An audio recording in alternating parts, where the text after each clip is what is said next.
Hej Asger, nu skal du få en bog om Kalle og Giraf på telttur. Jeg tror ikke, du har hørt den før. Kalle og Giraf på telttur. Vi skal på telttur, siger Kalle, og vi har mad med. Jep, siger Giraf, og vi skal sove i telt i nat. Vi går ind i skoven, siger Giraf. Ja, siger Kalle, det lyder som en god idé. Se, så traver de afsted ind i skoven. Giraffen med teltet under armen, og Kalle med madpakken i rygsækken. Kalle og Giraf går lidt. Her er et godt sted, siger Giraf. Lad os slå teltet op. Godt, vi har mad med, siger Kalle. Jeg er ved at blive sulten. Så slår de teltet op og pakker maden ud. Nu har jeg spist min banan og drukket mit vand, siger Kalle. Også mig, siger Giraf. Hvad skal vi nu lave? Det ved jeg ikke, siger Kalle. Jeg gider ikke være her, siger Kalle. Her er myrer. Ja, siger Giraf, og har vådt. Kom, lad os gå hjem igen. De er vist ikke vant til at være i skoven, var Asger. Kalle og Giraf pakker teltet sammen. Vi skal den her vej, siger Kalle. Er du sikker, siger Giraf. Var det der, vi kom fra?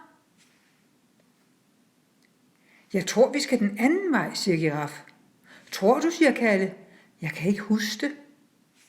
Au for søren, tror du, de kan finde hjem? Det er ved at blive mørkt, siger Kalle. Hvor er vi egentlig? Jeg ved det ikke, siger Giraf. Måske er vi faret vild. Faret vild, udbryder Kalle. Jeg vil hjem, græder Kalle. Det er din skyld, Giraf. Du sagde, vi skulle gå ind i skoven. Min skyld, brummer Giraf. Det var da dig, der ville på telttur. I det samme lyder der et krak. Hov, hvad var det? Gisper Kalle. Det lød som en gren, der knækkede, siger Giraf. Er der nogen? Bare det ikke er en trold, hvisker Kalle. Jeg er lidt bange, Giraf. Og så rykker de lidt tættere sammen og holder om hinanden. I det samme ser Kalle og Giraf en uhyggelig skygge.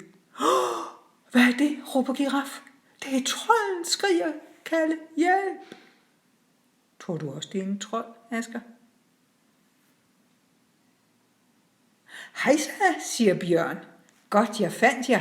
I skal hjem og spise. Kender du vejen ud, spørger Kalle. Ja, følg med mig, siger Bjørn. Så var de heldige, var. Der kom den rare bjørn. Skal vi ikke gå herud i morgen og lege, at vi vågner og har sovet i teltet hele natten, siger Kalle. Jo, det er en god idé, siger Giraf.